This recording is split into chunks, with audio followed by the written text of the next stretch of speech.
Brought to you by the Every Dollar app. Start budgeting for free today.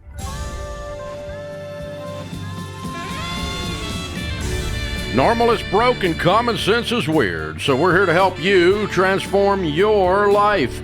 From the Ramsey Network and the Fairwinds Credit Union studio, this is The Ramsey Show.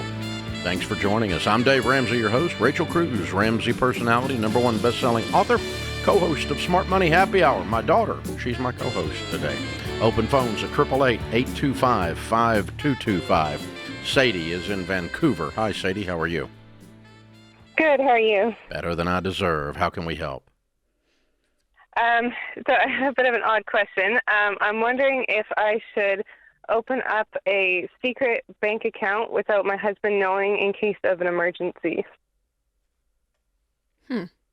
What kind of emergencies do you see happening? Sorry, I'm pretty nervous. We overspend a lot each month, and I'm really trying to keep our payments down on things, but most of our overspending comes from him, and we have a difficult time talking about finances. I mean, we're getting better at it, but it's still not where it needs to be at all. For example, 2 months ago, we overspent by $3,500, and last month was $2,500. Where's this money coming from? Well, it's all on credit cards right now. Okay. How long have you been married, hon? 10 years. Okay. There's never a situation where lying and deception solves a problem. All that is I know where all the money. Hold on. All that does is avoid the problem. That does not fix your situation. No. Okay. It's going to make it worse instead. So I'm not going to tell you to do this because it's not good for you. I'm going to encourage you instead to head straight into the situation. Wide open. Okay. I want you to sit down with a marriage counselor, and I want you to have an absolute righteous anger fit. Your husband is misbehaving unbelievably. And it's terrifying you. Yeah. And I want you to do something about it. Not hide money from him. We are in marriage counseling, but we've only had a couple sessions so far. Yeah. This is not working. This is an emergency. Tell the marriage counselor that the house is on fire and we're going to die if we don't fix the fire. We can't just sit around and discuss our potty training as children. We've got to deal with this misbehavior today. Yeah. Big time. Big time. Rachel and I can both hear the terror in your voice. Yeah. And then, I mean, this doesn't fix the problem, but to this thought, I'm thinking if I am you, protecting some level of something, and it wouldn't be a secret account, but you would tell him, because we do say, don't separate your finances when you're married, except for, and we do have some exceptions to that. And so, Sadie, this would be one of them. For me, if I were you, and you would have to tell him, again, it's not in secret, but I'm opening up a separate checking account in my name because I don't feel safe financially with you. It feels irresponsible. I don't know what to do. And if we don't fix these are things that end marriages, Sadie, and I don't want that for you, but it's a reflection of who he is. And that makes me nervous. And it makes me nervous that you can't talk to him about it. You know, it's one thing if he's obviously very grieved by, you know, what, I don't know, I'm just making this up, that he has like a spending addiction or something, and he knows the problem, he sees the problem, you guys are working through the problem, but it sounds like he won't even work through the problem because you can't even talk to him about it, which gives me a red flag. Yeah, well, yeah, he has, like, there's things that he's going through that we're also working on together, so it's, a lot of times it seems like when I want to have a conversation, wait a minute. What does that mean? That was time. vague. What are you saying? Things that he's going through. Probably addiction? Well, I don't know if it would classify as an addiction. He used to have a drinking problem that got really bad, but I think I caught it early enough that he started working on that. So he's doing a lot better, like a lot better. But it does, if he has a slip up one day, then it means that spending in other areas goes up as well. And it's usually things like eating out and video games. Yeah. What I'm hearing is a very immature, very irresponsible little boy, and you've been trying to be his mommy for 10 freaking years, and you're really tired. Yeah. Yeah. And I don't think you're going to last much longer if he doesn't turn this around. So I think you need to have a really blunt, in-your-face discussion with your marriage counselor and go, I don't have a lot left in my tank. I'm about done with this guy. Okay. He's going to have to get his crap together really quick. Do you work, Sadie? Where's the income coming from? It's all from him, and then I get a child tax benefit because we have 3 kids. Okay. But you're not working outside the home? No. Okay. All right. Well, I think you got to start thinking about making this as big a deal as it is. But no, we're not going to tell you to open a secret account. I'm with Rachel, though. If you want to open your own account and put half the dadgum money in that account and just tell him you're doing it and he can't have it, and until we get you, this until you start behaving, because this is just out of control. I'm so sorry, honey. Well, he obviously has a lot to work on, and the language of which obviously we're not in the situation of the slip up and this and that. I think things are more serious than you're probably giving weight to, Sadie, or probably you're feeling and maybe not saying. But there's a lot of dysfunction and red flags, and for his sake, wanting healing and wholeness, right? Yeah, for sure. Like a lot of that's coming from somewhere. That pain is manifesting and going out, every direction for him. And so figuring that out. But in the meantime, you and your kids, financially to keep you safe. Because you want to keep the lights on, right? And you just continue to dig deeper in credit cards. Y'all food need on the table. Yeah. And where you can control is cutting up the credit cards, getting all the credit cards out, you guys together, cutting everything up, stopping access points. Now, could he go apply for something in his own right in secret? Sure. But you can't control that. What can you do today? And as much as you can figure out where there is money for him to outsource, like stop it, at where it begins. Mm-hmm. But I'm so sorry, Sadie. This is deteriorating before your very eyes, and we may see it more clearly than you do, in the sense that we're not, I don't think we're overreacting, hon. I think you're underreacting, and so it's so overwhelming. Not working, having the 3 kids, and thinking what's my exit plan if this were the case. That is so scary and overwhelming to even think about, but. But those are probably discussions. If you have good friends, find community and start thinking through, Sadie, for your life. But my prayer is that you guys heal this and that he finds healing in his own work for your sake, because I'm so sorry.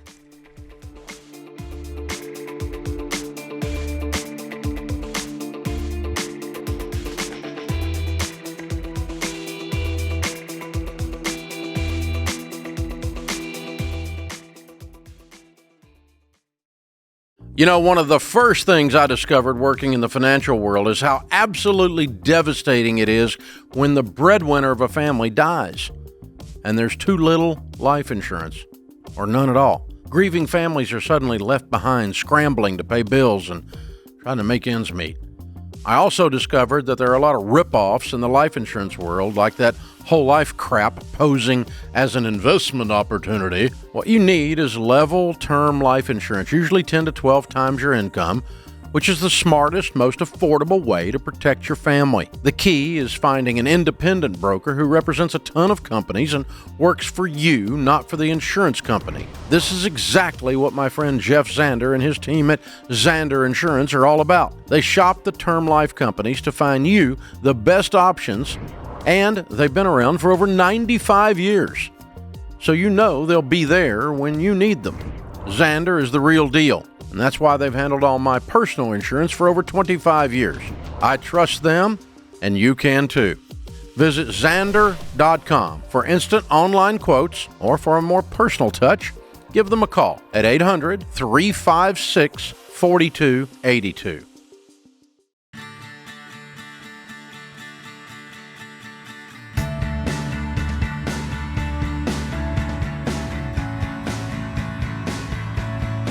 Vicki is in Savannah. Hi, Vicki. How can we help? Hi, how are you? Better than I deserve. What's up? So our question is, we're a little bit confused on what my husband and I are a little bit confused on what our next steps are, because there are so many moving parts. We currently have a home that we lived in Tennessee, and we ended up moving to South Carolina. I'm just above the border of Savannah. Mm-hmm. And we moved to live with my dad to save some money to buy a house, because when we were ready to buy a house, we finally paid back all of our student loans, and it was 2021, and then everything skyrocketed. So we couldn't get ahead of it. So my dad was very nice and said, okay, you move in with us. But before we moved in, we had signed on a new built home. So before we moved to where we live now, we signed on a new built home and then moved in with my dad and saved some money. But we didn't realize that the area was a little bit expensive, definitely more expensive than Tennessee.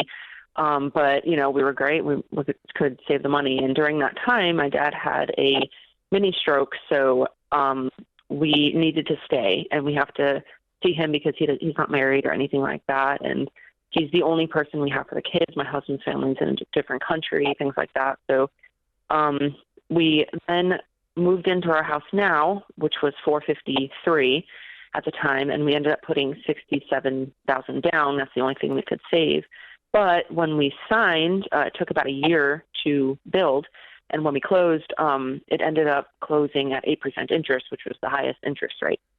So we had to buy it down like a little bit, but we've been struggling ever since. Since then, we have 4 kids, 4 and under.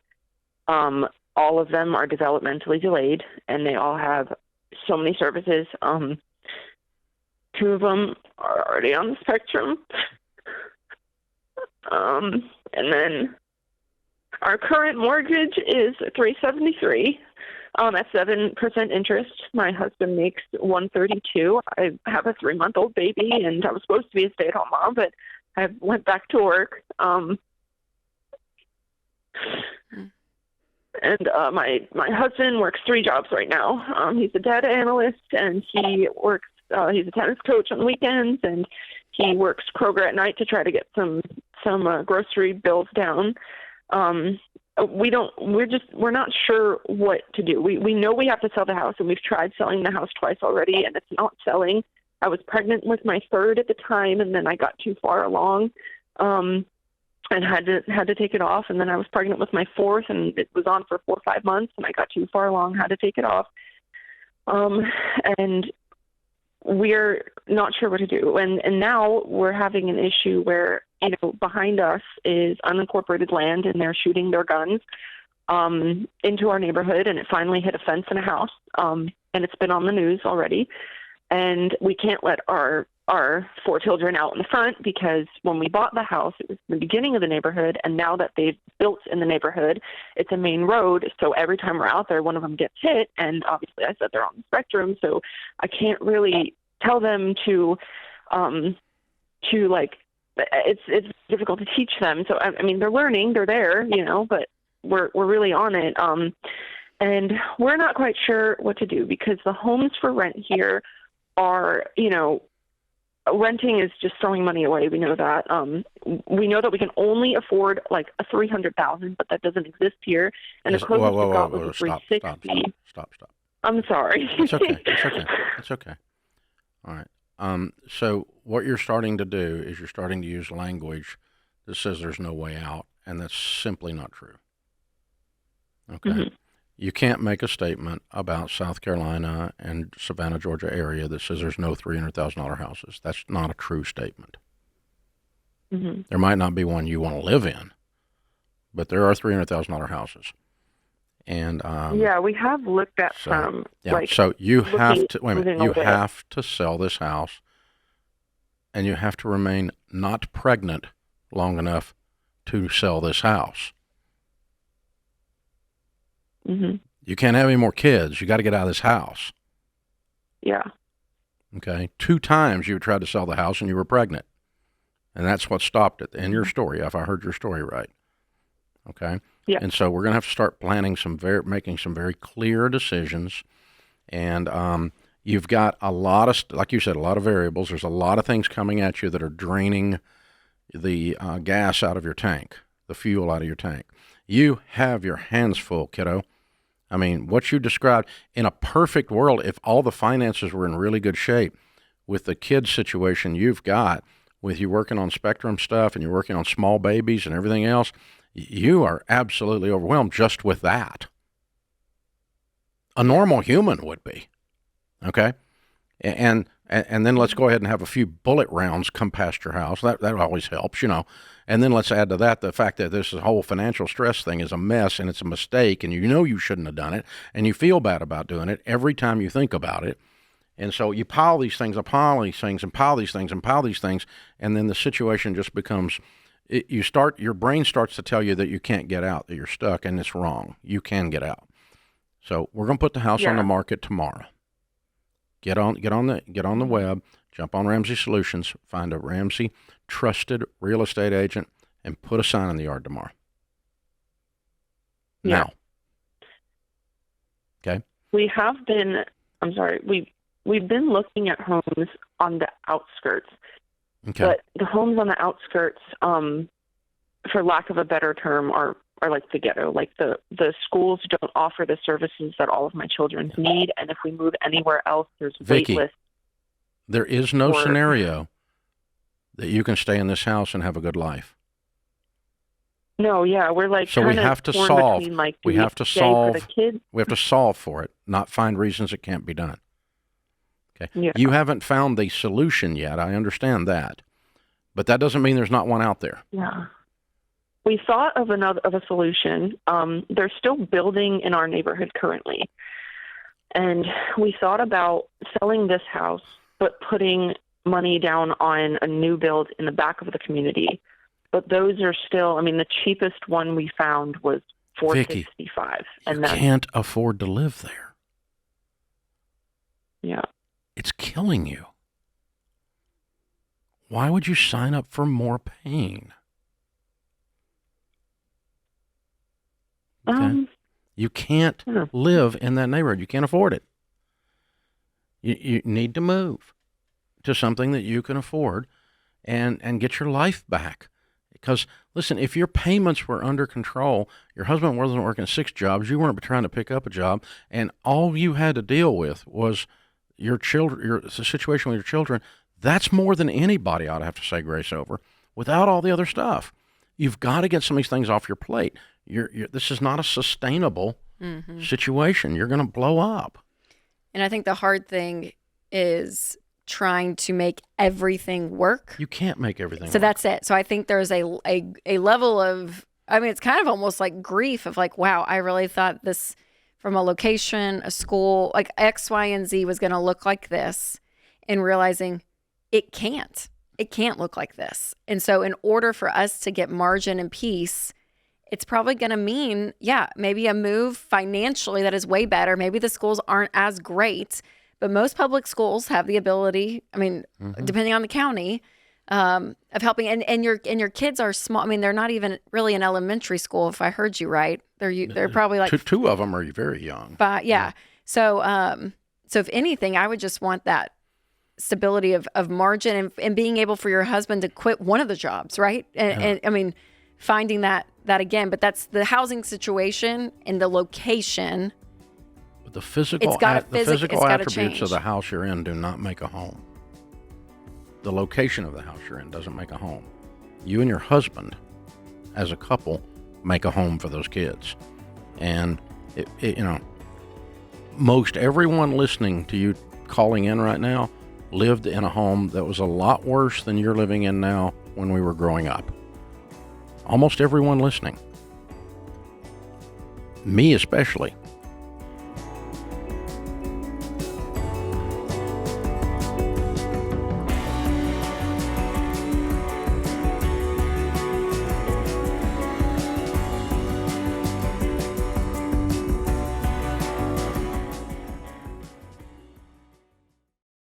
This episode is sponsored by BetterHelp. The holidays are full of traditions. Some of these traditions we love, some we just survive. And in addition to the traditions, let's be honest, this time of year can also be a time of noise and pressure and loneliness. Here's what I want you to do. I want you to ask yourself what really matters to you this year. And therapy can give you a space to do just that, to think, to breathe, to ask yourself, what do you want this year, and to make room for peace. That's why I recommend BetterHelp. BetterHelp has over 30,000 licensed therapists that have helped over 5 million people worldwide with an average rating of 4.9 out of 5 stars. BetterHelp is online so it fits around your schedule even during the chaotic holiday times. You get online and just answer a few questions, and they'll match you with someone who fits your needs. And if your therapist is not the right fit, you can switch anytime for no extra cost. This month, start a new tradition by taking care of you.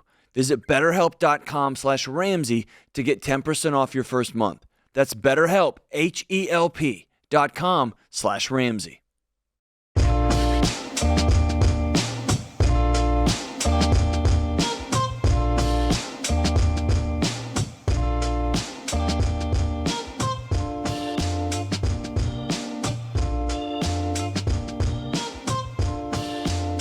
Paul's in Seattle. Hey, Paul, how are you? Great. How are you? Thanks for having me. Sure. What's up? So I'm finding myself in between a rock and a hard place. I've been at my current job for about 20 years. I've started when I was 20. I'm 40 years old now, and it's a warehouse job, right? So I took it when I was younger because it was the best paying job at the time. I've invested with a pension there. It's union. It's great on paper. But about 5 years ago, I started my own landscaping business, lawn and landscaping business, and it has exploded, and it kind of took off to the point to where I've been doing both for about 5 years now. And I'm stuck in the spot where, how do you know when it's time to go? Because I find myself with a lot of fear of the unknown, of losing something that's so secure that you've been a part of for about 20 years. And well, boat anchors are secure, but they'll drown you. Yeah. So what are you making at the day job? I think we make about $38 an hour or something like that. So what do you make a year at the day job? Probably about 75, 80, I would say. And what do you do at the warehouse for $80,000? We are union pickers, basically order selectors. We fulfill orders, we load them. We're $80,000? Yeah, about 75,000. Well, he's been there 20 years. I don't care. Too. You're picking boxes for 80 grand? That's amazing. Okay. But just like you said, all I'm doing is moving boxes, and I feel like my purpose, my goal. So what are you making at landscaping? What was your profit last year? Because I'm doing it both on side, I would probably say it's probably a little bit less than that, but you have to understand, I'm only doing it about 20 hours. No, that wasn't what I asked. What I asked is what you actually made on your tax return. What was your profit? Probably about 60. Okay, good. All right. And for me, I don't have any debt in my business because all the money that I've been making, I've just been paying off all my equipment, so our family has. Do you have any other debt? No, we have no household debt. We have no credit card debt. What does it take a month for your household to operate? I would say on the most expensive end, maybe $4,500 a month. Okay. Well, you can quit tomorrow if you want. My wife works at the court, so I can get on her medical. We have about $20,000 in savings for our nest egg, no credit card debt. You can quit tomorrow if you want. And I know this, but me being the sole provider and going into the unknown, it's almost like I feel like I'm getting a divorce. For 20 years, I've almost been at that job longer than I have not. Yeah, but she's not a good wife. No, it's not. It's just getting the courage enough. Getting the courage enough to well, and to not do only it. that, Yeah. So here's the thing. Is very much so. Let me stop you a second, okay? Your security does not come from someone else's ability to provide you a paycheck. That is an illusion. Your security comes from your ability to get up, leave the cave, kill something, and drag it home. You have two methods of doing that now. One is you've been employed for a long, long time lifting boxes. One is you've grown your own business. That's two ways that you can get up, leave the cave, kill something, and drag it home. But the idea that I have a stable job, stables are where they keep horses when they don't run. So go run. Okay? Go do this. It's an illusion. Your stability, your sense of security is an illusion because you're basing it on the fact that those goobers over there at the warehouse are going to write you a check and somehow the union's going to take care of you. Laugh, laugh, cough, cough. Exactly. Okay? Yeah. So now let's go back to who's really going to take care of you. God and Paul. Absolutely. Go And I run guess your the hardest part landscaping for me- business and make $130,000 a year and work a considerable less hours a week and enjoy your life. And that's what I'm after. You know, I mean, I felt like, you know, I started when I was young, and my priorities as I've gotten older have changed drastically about what's important to me, and just time with my family and just being able to prove to myself that I'm able to make a living for myself. But it's a very scary thing to do when you leave them known and trying to get, you It know, would my be spouse, scary I mean, if we've you been were married making for- $30,000 at the landscaping. You're already making almost as much at landscaping as you are at the warehouse. If you told me you're making 20, I wouldn't tell you to quit. Right. I would say, you know, get your hours up on the landscaping. Let's get the boat closer to the dock before you jump. But your boat's really close to the dock. You're just stepping. But you've been used to standing on the dock, and you need to step into the boat, man. Well, and I know that, you know, I'm turning away so much business because I only have so much time. You don't have to convince me, Paul. I'm already sold. I think he's convincing himself. Okay, I guess the He's $1 million gonna say it out question loud. is, how do I convince my wife? Oh, what does That's the she $1 million say? question. What's she saying? I love my wife to death, but you know, it's one of those things where fear.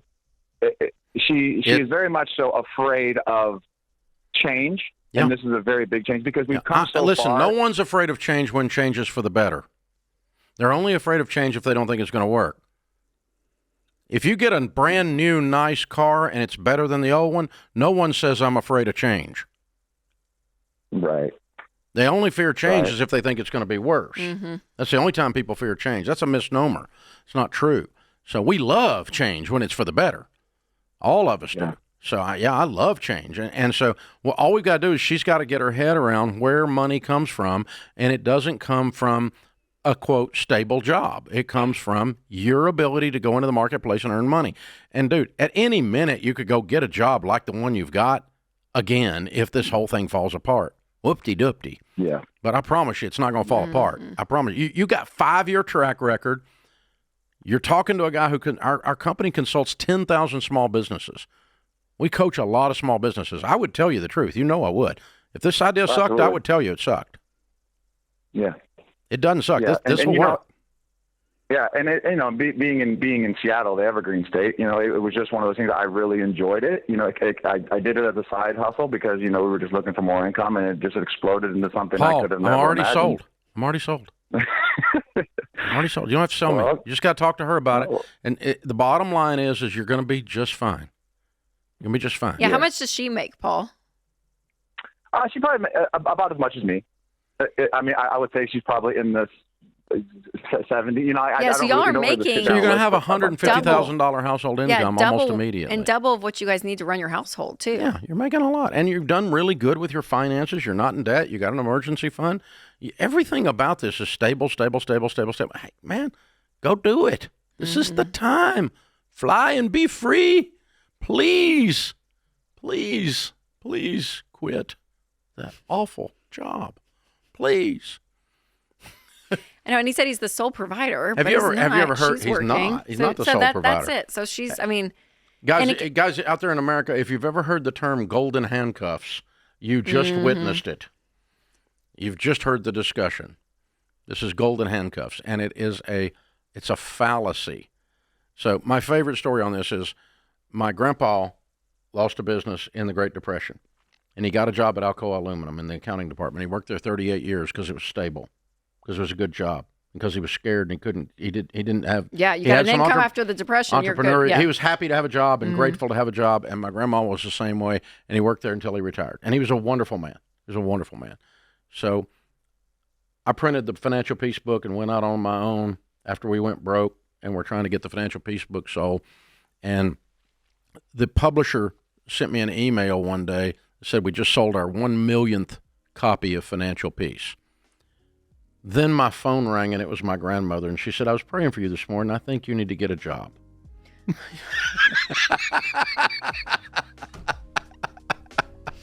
Isn't that sweet? She's so sweet.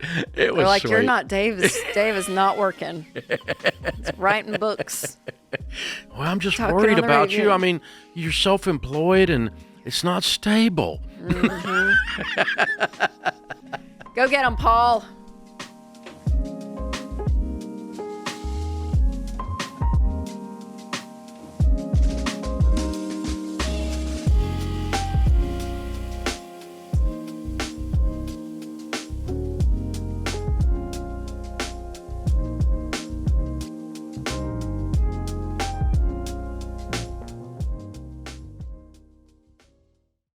If you've got collectors breathing down your neck and you're drowning in credit card debt, you don't need another debt relief company trying to sell you sunshine and unicorns.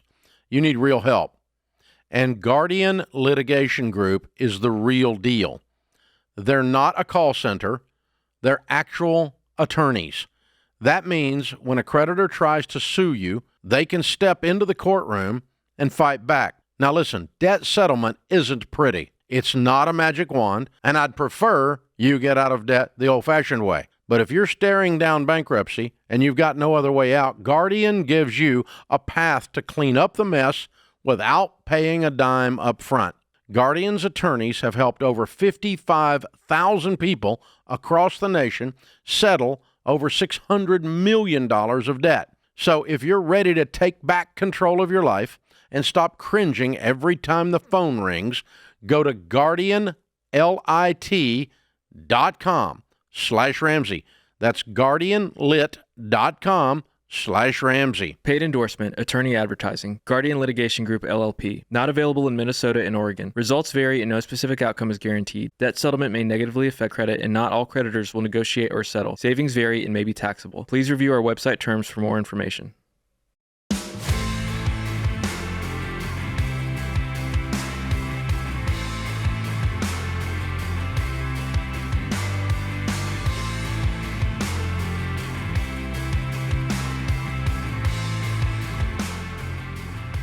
Steve is in Raleigh. Hi, Steve. How are you? Oh, I'm doing fine. It's great to be with you guys. You too. How can we help? So I'm 62 years old, and I've been trying to think about retirement. The things that are holding me back are, health insurance is one thing, and also the fact that no money will be coming in, but all money will be going out. And I'm having a hard time getting comfortable with that. And what I really want is somebody to tell me that I can stop. Mm-hmm. What do you mean no money will be coming in? You mean you won't be earning an income? That's right. Okay. And so do you have a pension? Do you have a 401k nest egg?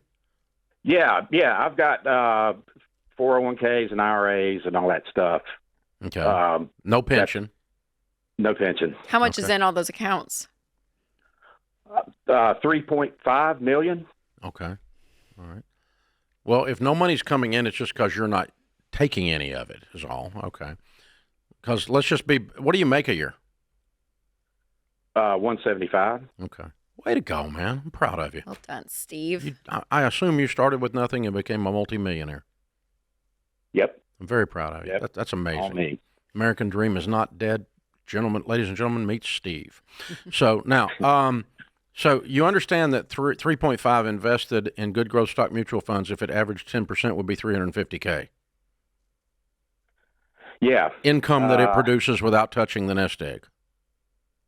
Right. Which is twice what you make now. Right. I guess that, there's still, there's still, there's some years it's going to be up, some years it's going to be down. What do I do in the down years? Use some of it. Yeah. Okay. So the down years very seldom are below 5%. Find a time that the stock market made under 5%. The number of times in the last 30 years, hardly ever. Right. Okay. Right. Like maybe 2. And so you use a little bit of the 3.5 maybe, but maybe don't take the whole 350 off. Maybe take 200 off and let it grow by 150 to cover the down years. Right. Steve, But do you guys? it's impossible unless you lose your mind and join Congress for you to go through this money before you die. Okay. Is your house paid off and everything, Steve? Any debt? Yeah, no debt. Okay. House paid. Okay. How long you been married? I'm not married. Okay. What is it you want to do with the rest of your life? I've still got to figure that out. I would like to travel some. Life events, somewhat recent life events have made me realize that what I should be doing, or what I feel like I should be doing, is spending time with people that I love. Yep. And people that love me. Yep. Mm-hmm. And the whole, pushing paper around is not a good use of my time anymore. What do you do for a living? I'm an attorney. Okay. All right, cool. Do you have family, Steve, around? Yeah, I've got a brother and sister. Okay. That's great. Okay. Well, I'll tell you 2 things. One is, yes, you're in excellent financial condition. You've done a wonderful job, and you're able to retire. And if you pulled off 200 and let it grow by 150 a year, this would run in perpetuation. And I don't know who you're going to leave the 3.5, 4 million, $4.5 million, because it's going to keep growing. Okay, because you're not going to use it all. So who are you going to leave all that to? This is a no-brainer equation. You're easily able to quit. Then I will also tell you, because I'm your age, I'm 65, I'm a little older, and that you have friends and I have friends who retirement wasn't good to them emotionally. Right. They didn't know what to do with themselves. Right. So I would develop something I'm going to do. I don't care what it is, and it doesn't have to be 80 hours a week. It doesn't have to be pushing paper. You do have a unique skill and license that you could probably do some things that would be unbelievable blessing to some ministries and to some nonprofits from an attorney's perspective, and not strain you even a little bit, but give you something to lay your hand to the plow so you're still planting some corn in this earth. Right. And you just need something to do. Mm-hmm. Netflix doesn't cut it. Yeah, that's true. You're right. That's going to be key for me, is having a plan. Yeah, so I think I would develop that before I pull the trigger on this. But the question you called here for is, mathematically, this is a no-brainer. Okay. It's 2x of a no-brainer. Right. Okay, that's good.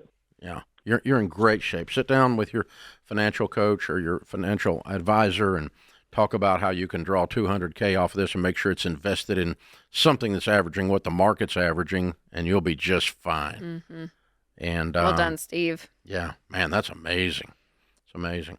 And it's interesting, whatever happens, we didn't ask, but he said recent events have made me realize, wow. And use those. Those are gifts, whatever that is, whether it was a tragedy or a gift or a blessing, whatever that thing was that caused this kind of change of heart to a degree.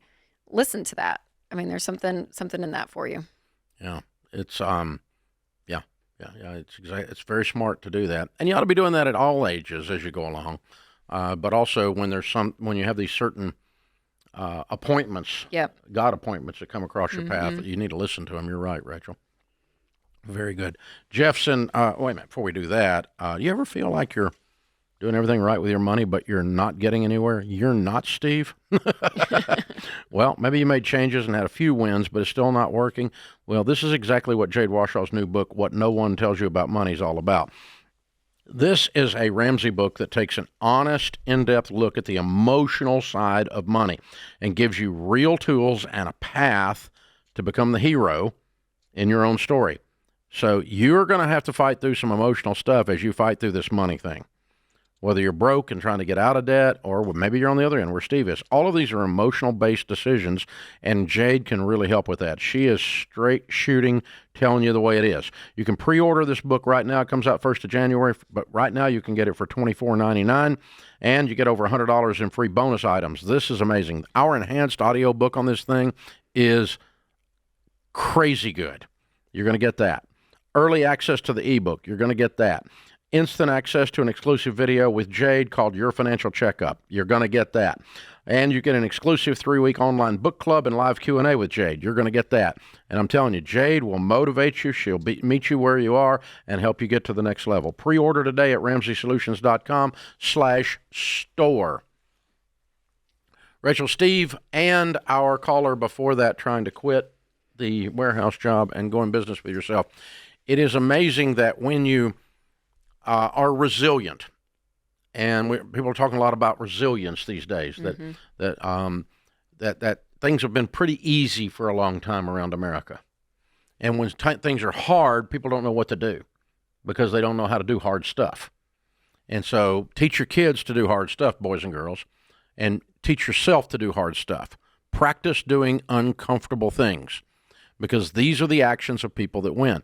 When you do that over a long period of time, take a job in the warehouse and you just get up and you go to work every day and you do your work and you stick to it. A lot of people don't have to stick to it. That guy he stuck with it for 20 years. Freaking years. Mm-hmm. When Steve has been an attorney and he's just got it done, he keeps putting money aside. He builds up a $3.5 million nest egg. Then when you stop this resilience, this pushing, the scratching and clawing and persevering, sometimes we don't know what to do. Like I got there. Yeah. I went through the tape. I won the race, or I finished the race. Now what? Yeah. And your brain and your life rhythm is so bent on resilience and scratching and clawing that it's hard to stop and take a step back and go, wait a minute, this worked.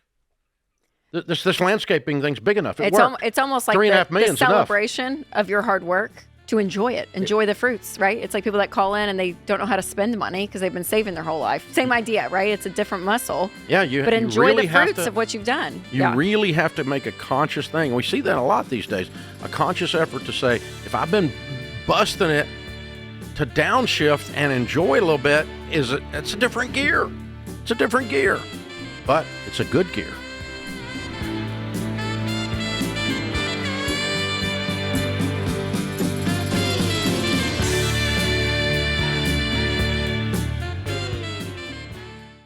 This is Dave Ramsey. We all want to know that the money we give to charity is doing something that matters, that it's making a real change, giving someone lasting hope. And here's one way to make sure of that. Give to Preborn. They're the real deal. Proven, transparent, and changing lives every day. I trust Preborn, and you can too. They're on the front lines of the battle for life, partnering with clinics to offer free ultrasounds to mothers in crisis. Because when a mom sees her baby on that screen, something changes. It's not just a decision anymore, it's a person. And 80% of the time, when a mom sees that ultrasound, she chooses life. Your $28 gift provides one of those ultrasounds. Just $28 to be the reason someone chooses life. And at every clinic, the gospel is shared, giving moms the chance to choose life and find real hope in Christ. $28, one ultrasound, one heartbeat, one mom who realizes she's not alone. That's the kind of life-changing impact your giving makes through Preborn. Go now to preborn.com/Ramsey or call 855-601-2229. That's preborn.com/Ramsey.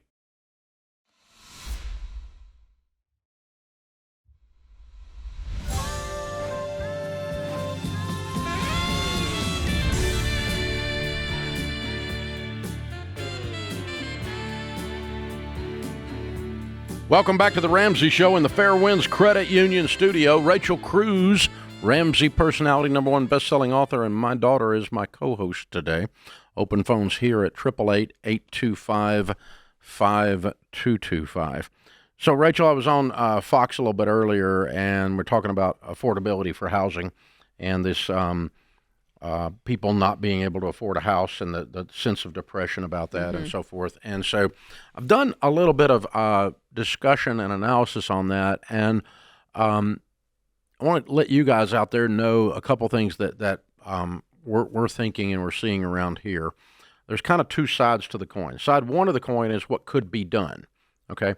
So house prices are affected always by supply and demand.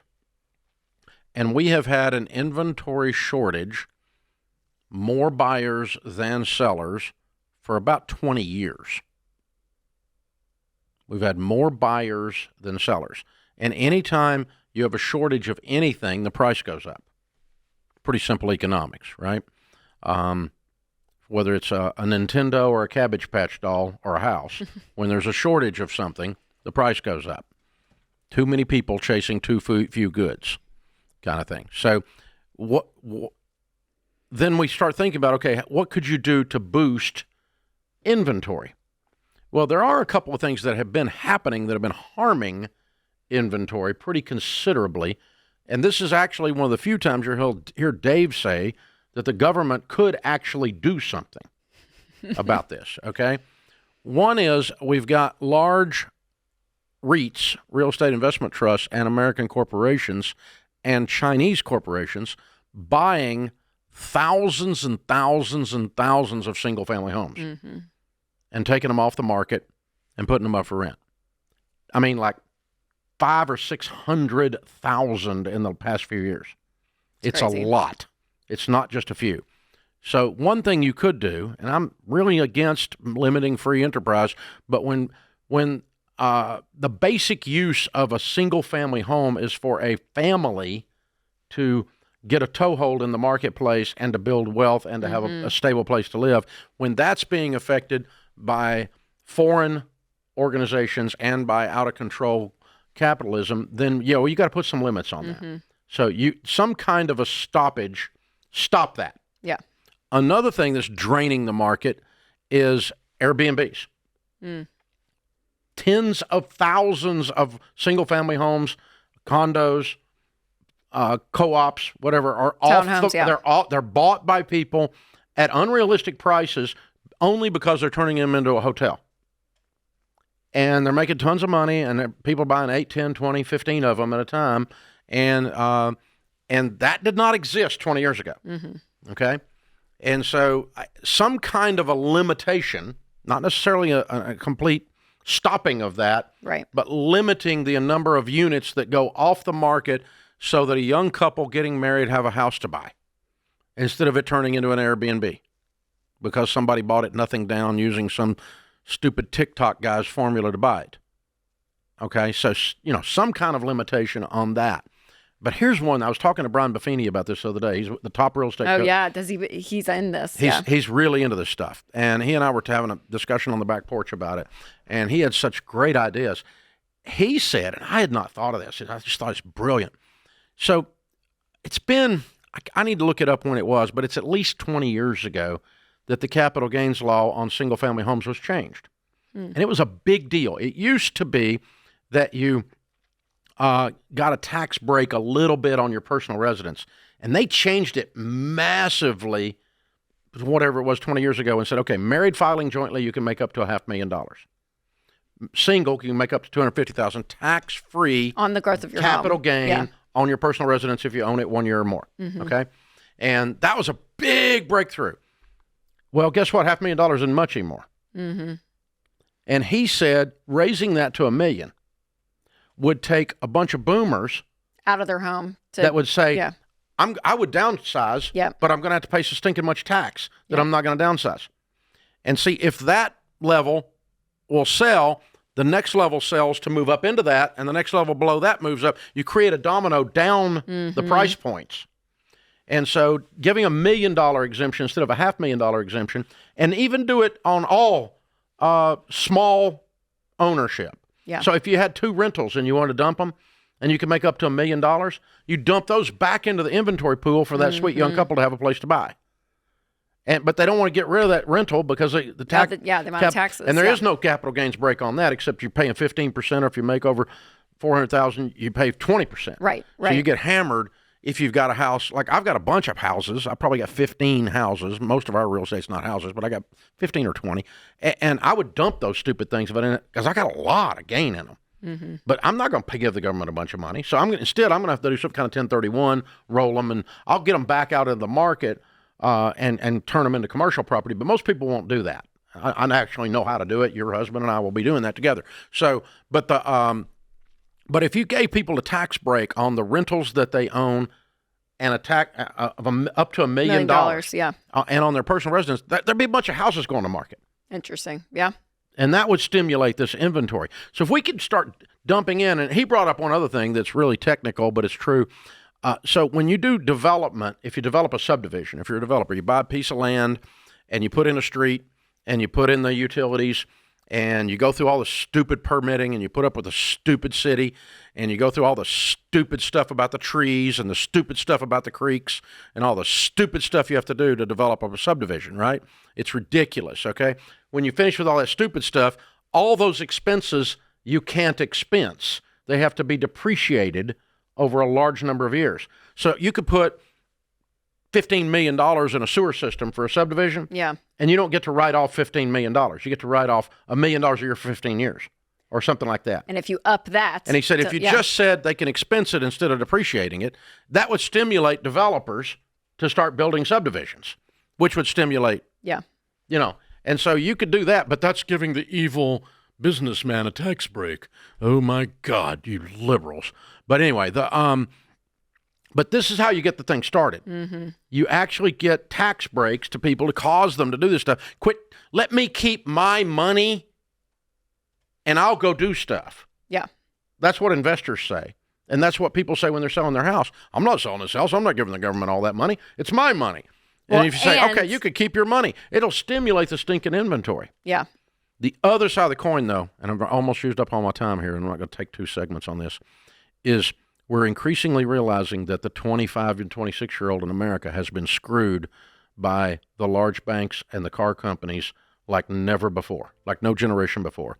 So if you're 25 or 26, you've been screwed by the big banks like you've never been screwed before. From the loans that they're having to take. They've you cannot buy a house when you have a $1,200 car payment, when you have a student loan that's $85,000, and you got credit card debt coming out your ears. Record credit card debt, record car debt, record debt, and then you sit there and whine you can't buy a house because you got victimized by these people. You set yourself up for it. You signed up for the trip, baby, but you've been screwed by the Citibanks. What's in your wallet? The money that's going to Citibank should have been going to buy you a house.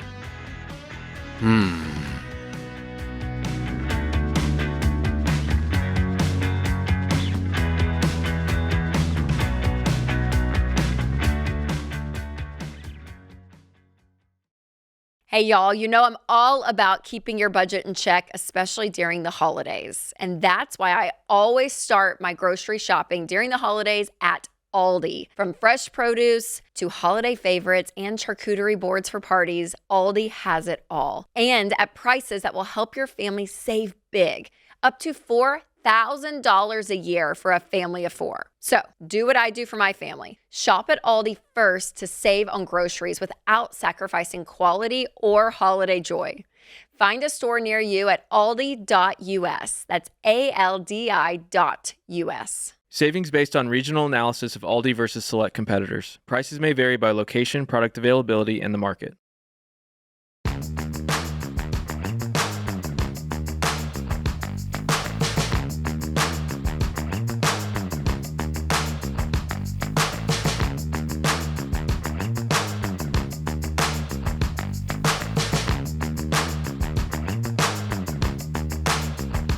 Jeff's in Texas. Hey, Jeff, how are you?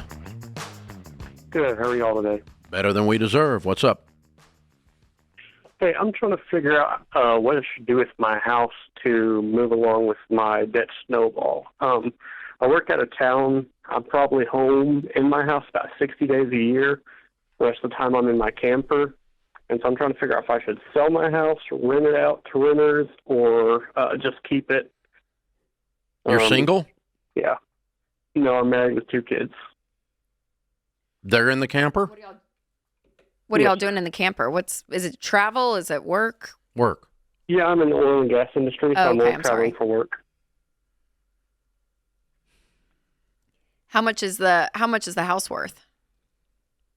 I think we could probably sell it for about $265. I think it's around about $265, $270. What do you make a year? Take home $145. Okay. Part of me would have you keep it just to have a have a home, a piece of real estate. How old are you? I'm 32 and my wife's 31. Okay, so I think the big deal is we don't want to make a decision based on the snapshot that is the moment. Let's instead look at the film strip and see how this film's going to end. So what are you going to be doing in 10 years? Well, I'm hoping, spend another 3 to 5 years in this industry and then go home with everything paid for is kind of my goal. Yeah. And then at that time, my kids would start school and my wife could go back to work. Yeah, keep it. And then you keep it. Paid for. Keep it? Yeah, you keep it. Okay. Because that's why you're keeping it, not for its current use. You're keeping it for where this is going. And you guys want to be in that area, Jeff, do you think? If you were to we like forecast the area. it? Okay. It's definitely a good area. It's got a good school district. That's why we bought it to begin with. Good. Yeah. But so you keep it even if I sold it, I'd be able to pay off the other $40,000 in debt, which you make $140,000. You can pay that off. Okay. So because I figured I can pay everything else off besides camper in 10 months, and the camper it's got a lot of debt on it too, about $84,000. Okay. Yeah, that's going to be a problem. The camper is the expense. Yeah, that's a cost of you of your career. Your career costs you money, and the campers, the loss of value in that thing, because those things go down in value like faster than anything on the planet. This is going to just like when you're done, you're going to be with Cousin Eddie. You know? So I would just hate to sell an asset like a house that's going to go up in value to pay for something that's going to go down in value. Yeah. So what about renting it? Would you consider renting it? No, I don't think I would. We're paying. I think I think I would enjoy my house when I can get home and use it. And there might be some times that the family stays and you go out for 2 weeks and work and let them enjoy the stability of the house instead of living in a freaking camper. Yeah, it's so nice to go home and have room and space. Amen. Cooped up and Well, even though the camper's big, I know, they're not spacious. Yeah, this one's not going to roll away. Yeah, I mean, it matters. It matters. Yeah, I think it's going to be good for the psychology of your relationship with your wife and your kids, for them to have a solid home base to touch base in and to rest a little. And you can go out and do a few weeks and come back, and occasionally they can go out with you in the camper and come back. And then you continue to bust it. What you're doing is paying a price to get to a place. What you're doing now, you have no intention of doing the rest of your life. Correct. Yeah, and the company I'm with is based where I live, so there's maybe an opportunity to go, tell them I'm done with the field and hopefully try to work from the home office there. I would start having those discussions and say 3 to 5 years, what classes do I need to take? What mentorship program do I need to be in to be able to come home in 3 to 5 years? I'm going to bust it. I'm going to keep doing what I'm doing. I'm not quitting. I just this is my plan, and I want to make sure you guys have a plan too that matches my plan. Yes, sir. I'll start talking to your team, your leadership team about that, because they know that you guys don't do this stuff forever. Yeah. There's a shelf life on what you do. Right? Yes, sir. Yeah. I mean, there's not any 65-year-olds much doing what you're doing. Yeah, correct. Yeah, that's what I mean. So they're used to people churning out or churning up over time, and I just want to get dialed in with that and get aligned with them on what I need to be doing to get that opportunity so that I've got a place to go. Not next month, maybe not next year, but in 3 to 5 years, I'm going to be doing something different. And so let's be working that out. Yeah, I'd keep it, Jeff. It's a good question. It's an interesting question. I don't know if I've ever thought about that way, but if he had said... We'll get that with truck drivers that live... Yeah, if he had said 15 years, I might have said sell it. Sure. Yeah. But 3 to 5? Yeah. And the littles, they got a place, they got a home base they can stay in. Yeah. That's cool. Yep. Michael's in San Diego. Hey, Michael. Hey, Dave. Rachel, how are you guys? Great. How can we help? I have a bit of a career question that I need advice on. I recently took a completely different career path in a different job that pays about $30,000 more a year to try to help my wife and I get out of baby step 2 a little bit faster. Cool. But I'm noticing, yeah, I know we're excited, but I am noticing some pretty kind of severe red flags about this new position. It's a director of sales position. Everybody in this department is new. The turnover is extremely high, and I already have people there that are very upset that have only been there for about a month. What are they upset about? I'm kind of, my sales reps, they have 0 leads. There's literally no one doing any kind of marketing. And were they promised leads? Yeah, to a certain degree. It's an expectation that they're to make a certain amount of phone calls per day, and they can't even meet those phone calls per day because there's nothing in our CRM tool for them to work on. So I'm concerned about like long-term. Is this a new company? No, this company's been around for a significant period of time. They went through a transition recently. This doesn't sound like an integrity problem. It sounds like a competence problem. I would agree. I'm just more concerned about like long-term longevity, right? Like with this career, should I stick around for a year or two, kind of see what happens? If I'm going to stick around, I'm going to work on the problems. And I'm going to get some help from leadership working on the problems. I'm not going to just sit here and watch the thing burn down. No, and of course I agree with you, but I've already brought some things to leadership, and they're not really open to discussion. Wait a minute, we don't have any leads in the CRM tool. You want these guys to make calls, and there's no calls for them to make, and leadership says I don't want to talk about it? Pretty much. Why? That's weird. Do you want to lose your whole sales team? Yeah, it's very odd to me, and I've started looking at like who's doing the marketing, how's the marketing handled, can we get out into the community? I've started to ask these questions, and the response I got was, that's why your predecessor is no longer here. Because he asked questions? Is that what he meant? Is that what that meant? About the leads in particular. Yes. Okay, look for a job. Okay. Bizarre. Yeah, you need to get another job. Okay. This one's not going to last. You're going to get fired. Yeah, my old job will have me back right away. No, I don't want you to go take a pay cut. I want you to make more money. Oh, okay. Let's get a new job making $30,000 more than you're making now. Okay. Only this time it's working for competent leaders. Yeah. Well, thank you guys so much for the advice. I appreciate it. Is this an epic leadership fail or what? This sounds like corporate America beyond belief. The last guy that asked questions is no longer here. We can't find his body. Don't ask questions. That'll get you killed. What kind of corporate crap is that? That's just crap. Is it a large company, Michael? Yes. It is. Yeah. It's a large company. Yeah, they're large enough to absorb this level of crap. Yeah. And this one department that you happen to be stuck in. Yeah, really. Ugh. Good God, man. What a corporate Michael. idiot. Well, the last guy that asked questions doesn't work here anymore. Don't ask any questions. Good God. That's classic. It's like Office Space.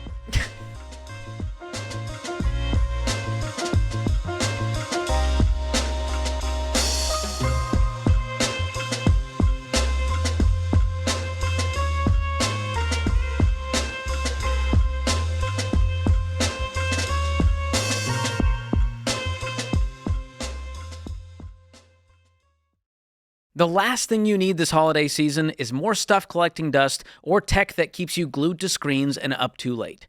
You need better sleep, and that's what you'll get with Casper. Their mattresses are made for deep, uninterrupted rest that keep you cool and comfortable, so you wake up feeling ready, not wrecked.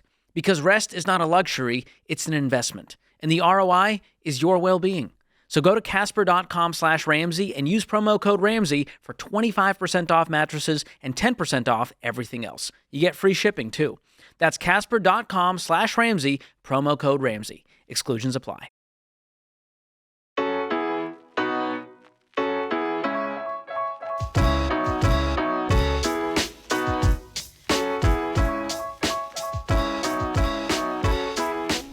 Ramsey Show question of the day is sponsored by Why Refi. You can't change the past, but you can change your next move. Why Refi helps people with defaulted private student loans refinance to a payment that fits their budget. Visit whyrefi.com/Ramsey. That's the letter Y. REFY.com/Ramsey. Not in all states. All right, today's question comes from Greg in New York. My wife and I are approaching our 60s, debt-free, including our home, and have a net worth of over $2.5 million, including $125,000 in a high-yield savings. We bring home about $14,000 a month, and our expenses are about $8,500. I plan to partially retire from my job soon by cutting back my hours. My wife wants to keep working for a while, bringing home about $3,000 a month with benefits. We've agreed to go gazelle intense again by cutting expenses and living like poor college kids, only this time enjoying home-cooked dinners instead of ramen noodles to help us with the transition. Does that make sense at this stage, or are we in a good enough position to start shifting towards balance and enjoyment? I think you have some margin. I think you're okay. Yeah, you know, Greg. You guys need to redo your math, okay?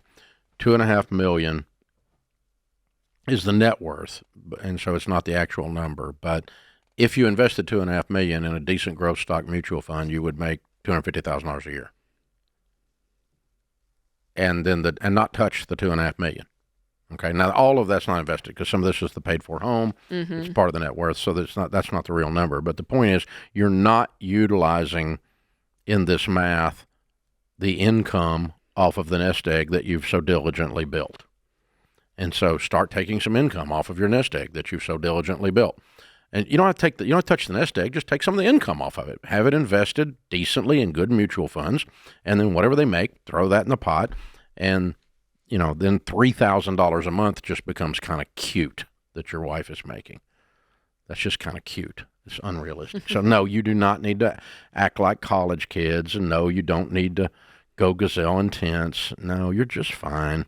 You're fine. You got plenty of money, and you're making plenty of money. So, well, yeah, I mean, if your expenses are $8,500 and you're making 20 a month, you're fine. Like, you're fine. Yeah, hello. Yeah, and he's not going to quit.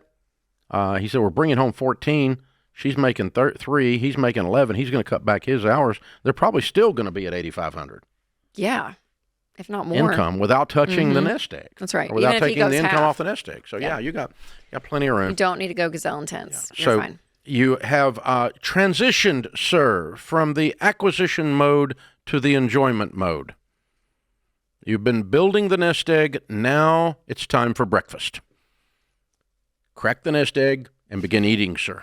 Oh, I was like, what's the breakfast? Well, you got to do something with these eggs, right? Got to do something with the eggs. The golden eggs from the golden goose. That's right. The goose is big, fat, and sassy. Let's get some of the eggs, okay? Enjoy. Let's ride the eggs out. Good job, Greg. Yeah, you didn't call me up with no money and I'm trying to retire because I deserve to because I'm old. No, that was not what you called and said. Way to go. Proud of you. Very well done. Jackie's in Kansas City. Hey, Jackie, how can we help? Hi, Dave. Hi, Rachel. Thanks for taking my call. Sure. How can we help? I'm calling because I'm preparing for a divorce after 20 years as a stay-at-home mom, and I need some clarity on how to navigate the finances, particularly with the house and asset division. Wow. Sorry. What happened? My husband has a sex addiction and has been chronically unfaithful to me. I've tried to reconcile multiple times, and this most recent time, I'm done. Wow. So, I'm sorry, Jackie. That's awful. Yeah. How old are the kiddos? I've got 19, 16, 14, and 10, all boys. Wow. All right. And what does he make? He makes about $220 a year. Mm-hmm. And how much debt do you all have? Just $11,000 on his truck, which he's planning to keep. My van is paid for. What about the house? The house is approximately worth $550,000. We owe $143,000, and the payment is $1,800 a month with 2.25%. Mm-hmm. Okay. Mm-hmm. And what does he have in a 401k? We have $160,000 in investments, and between 2 Roth IRAs, we have $270,000. Okay. So 400 grand. Okay. 430. Okay. Mm-hmm.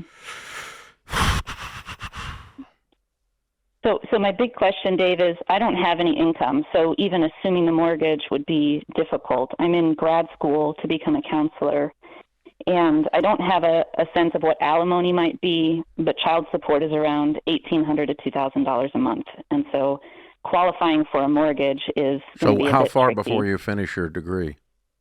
2.5 years still. Okay. All right. Well, apparently you've not been talking to an attorney yet. Not yet. I've decided, but before I go an attorney, and well, the attorney's going to tell you better than I can Mm-hmm. in your state what your state law is going to afford you on this. So, and of course, it's also what you guys can mediate as well. So, a friend of mine that used to do divorce counseling says divorce turns a marriage into a business transaction. So this now is, despite all of the pain, the anger, the angst, the worry, despite all of the heartbreak, this is now a math problem. Mm-hmm. Yeah, sadly. That's why I was calling. Yeah, because I think if I keep the house, that I'll be cash poor. I'll have great equity. Yeah.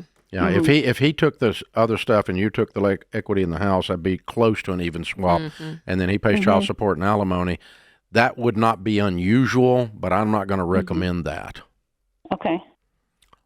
So what we found is this. Doing this for a long, long time. Mama Bear wants to hold on to the house because the kids have been through enough, and making them move and change schools is just too much because they feel like that's the last straw. Like the kids they're not resilient enough to make it through that. Actually, they are. Because their world's already upside down. The house and school is a minor part of their world, really. But in Mama Bear's mind, it often feels like it's a bigger part than it actually is. And so she takes the house that she can't afford to protect the children from the last little bit of pain that she can, and it becomes a curse rather than a blessing. And so that's what I don't want to do here. Yours is not super bad because you don't owe that much on it. Right. And so that makes it, and it's not super expensive. Yeah, $1,800. Yeah. So, if you could end up with a chunk of money and the house, and like not an even split, in other words, you could make it. Otherwise, you're going to have to think about, if you're going to try to keep the house, you're going to have to think about a career while you're finishing up your counseling. Yes. Yeah, that was part of the question mark. I'm willing to work during grad school, but when I get to my internship, I'll be working 35 to 40 hours a week, just an unpaid internship. And how long is that for? Is that a semester long? That'll be a full year. Taking an additional 30-ish hours. A lot of those, though, are paid. A lot of those are paid gigs. Yeah, this particular program, the school that I'm in, that's an unpaid position. Well, let's think about a different way of doing that then. Okay. Because if you could get paid to be an intern, that changes the equation too a little for you. It doesn't change the whole thing, but it helps make the adjustments. So you've got to you don't let the illusion that the house is providing more for the children than it actually is put you in a position that it damages the next decade of their life and yours. Right. So cut it loose if you have to. But I don't know what you're going to be able to come out of this with. And I think an $1,800 mortgage, though, if you think about it, it's not bad. Renting and stuff could be around this. I don't know. There's a part of me that you may be paying that regardless. But you got to eat. Yeah. And you got to pay lights and insurance, and you got no money coming in. So we got to have some money coming in, and that's how we balance this out. Yeah. So, and the alimony could help if there's any of that. Child support. Yeah. 20 years. Yeah. It's probably, depend on the state. I don't know. I'm sorry, Jackie.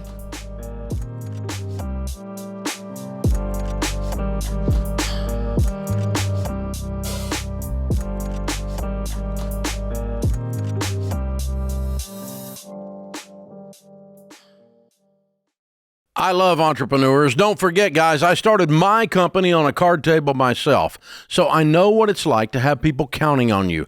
your team, your family, not to mention your customers. And when you're the one signing the paychecks, you can't afford to fly blind.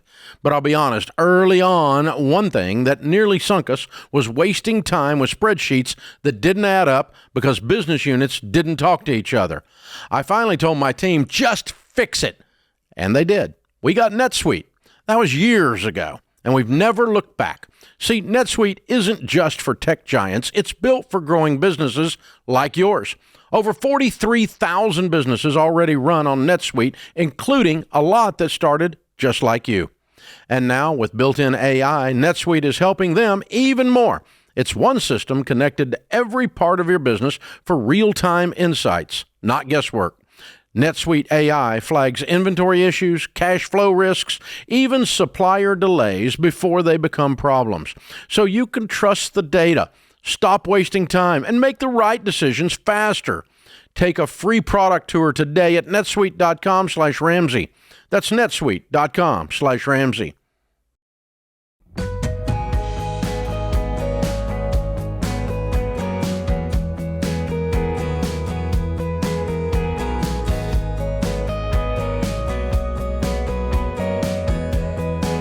Are you sick and tired of working so hard but not getting anywhere? Feel like a rat in a wheel? Well, that's normal, but normal's broke. You don't have to live that way.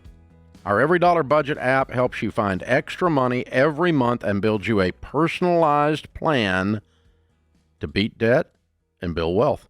In just 15 minutes, you'll find thousands in hidden margin. You'll feel like you got a raise, I promise. Don't live normal when you can live like no one else. Start Every Dollar for free in the App Store or Google Play. Ramon's in Chicago. Hi, Ramon. Hey, Dave. How are you? How's it going? Better not deserve. What's up? All right. So in a nutshell, early 40s, about 190 in debt, and I think it's accumulating still. Recently lost my job in beginning of October.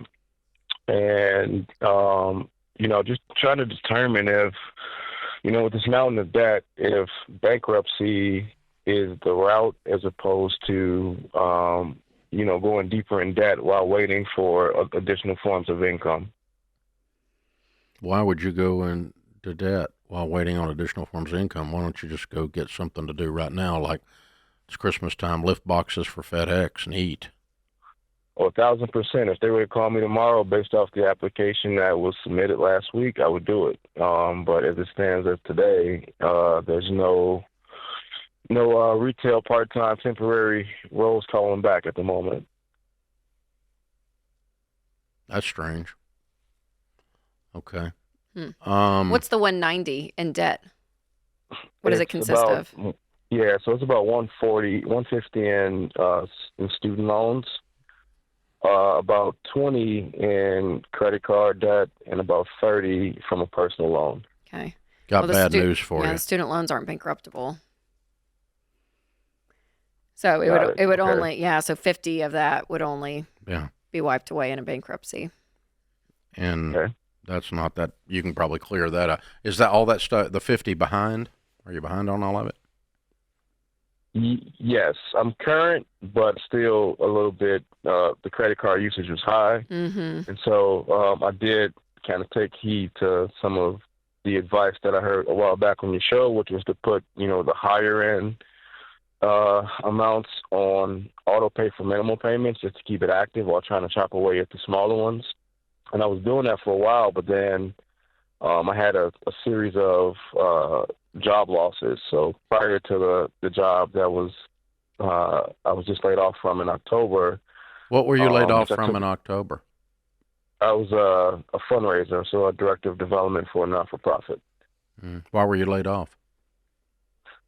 There was a leadership change, and so the board of directors made some decisions on leadership roles. Okay, and why did you lose the other jobs? Again, laid off. So this was my traditional career background is in the advertising industry, and it's high turnover in that, high service turnover in that industry, and my client didn't renew with the agency, and so the agency couldn't afford to keep me on salary. Are you married? No, but I am engaged with 2 children. Okay. 1 and 5. Okay. Now, bankruptcy doesn't solve your problem. You have a career crisis. You don't have a debt crisis. You got a lot of debt, but the debt is not what's killing you. It's that you have no income. Correct. And so, I don't want to treat the wrong problem. The real problem, the core problem, is income, and consistent income, and at the moment, any income, and that's your core issue. So that's what I want to spend all of my calories on. And if you just took all of the debt payments and threw them in the trash and didn't pay them for 2 months, that's not the end of the world. You can get right back up once you start making some money again. What were you making at the last gig? 100,000. Yeah. Okay. And the gig prior to that was 165. Yeah. So I was thinking you were a 6-figure guy just listening to you. So I think you will be again. I just don't know when, and I don't know what. And at this moment, it feels scary and uncertain. But no, you're not bankrupt. You're just unemployed. Fair. And so we got to solve that. And by the way, like Rachel said, the bulk of your debt is not bankruptable anyway. And if you can make $150,000 a year, it'd be silly to file bankruptcy on $50,000. Because that's the essence of what you'd be doing. Follow me? Yeah, I do. I appreciate that. Yeah. So, I'll tell you what. Hang on. I'm gonna connect you with Ken Coleman's book, Finding the Work You're Wired to Do, and the Proximity Principle book, which is a really good book on landing a position of some kind.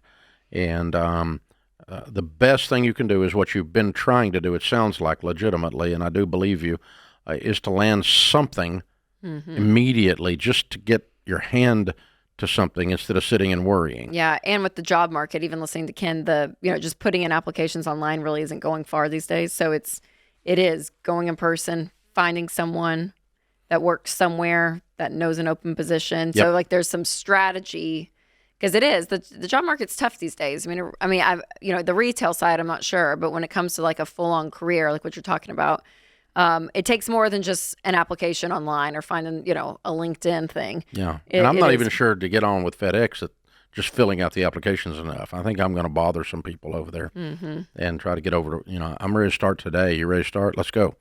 What do you got to do? I mean, they probably need somebody today. I mean, it's Black Friday. It's everything's moving again. So retail's not running slow. Sales are not bad. So I don't know where they're all going, but sales are not bad. So interesting, very interesting. Josh is in Ohio. Hey, Josh, how are you? Doing good. How are you guys? Better than I deserve. What's up? So I'm going to receive $400,000 roughly next summer from my dad's farm being sold. I want to treat this money with wisdom and not blow it. What's the best way to use a lump sum like this to build stability, invest wisely, and secure my future? Good for you. He passed away back in 2019. I'm sorry. I'm trying to think ahead. How much debt do you have, Josh? I have $18,000 between 2 cars, credit card, and student loans. And then I have multiple medical bills. I'm not exactly sure what those equal, but I guess around 20,000. Okay, so 40,000 clears your debts, right? Yes. Okay. You own a home? No, we rent. Okay. All right. How old are you, Josh? 30. What do you make? Roughly 77,000 a year. I drive trucks, so it's a little different each year. Okay. So what I would do is pay off your debts, build an emergency fund, and I would set the rest of it aside in a mutual fund and forget that you have it. Get with a Ramsey SmartVestor Pro, and it sounds like you need about $50,000 out of this, so put about $350 in a mutual fund and just let it sit there and pretend like you don't have it. And let it sit there and grow a little bit, and you keep working with no debt payments. I want you to start saving money. And no debt payments, I want you to get on a detailed written budget with your wife and use this opportunity to change you, not have the money change everything. It's not enough money to fix your life. It's a lot of money. It's more than you've ever seen, but it's not enough to make it where you don't have to do anything. You got to be smart from this point forward, as you said, wise. Mm-hmm. And so I'm going to send you a copy of the book, The Total Money Makeover, and I want you guys to work that system. Yeah, without the 400, I think that's really important because, used to credit cards, car payments, like that's the norm. And when you just wipe it out, there's no emotional sacrifice at that point. Right. So you guys have to have a standard of living that you can live on with your income, and you guys feel good about creating these new money habits. We're not borrowing money anymore. Yep. And then if you choose to use that money, 3 years down the road to buy a house or to use it for your life, you have good money habits in place. So working on your money habits is going to be really, really important, Josh.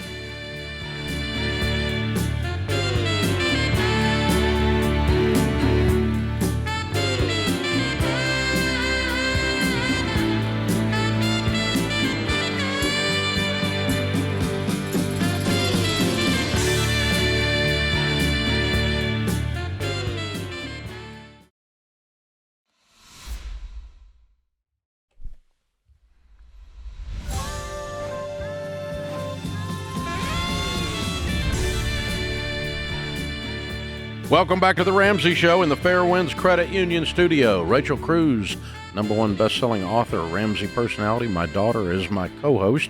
Open phones at 888-825-5225. Elizabeth is in Arkansas. Hi, Elizabeth. How are you?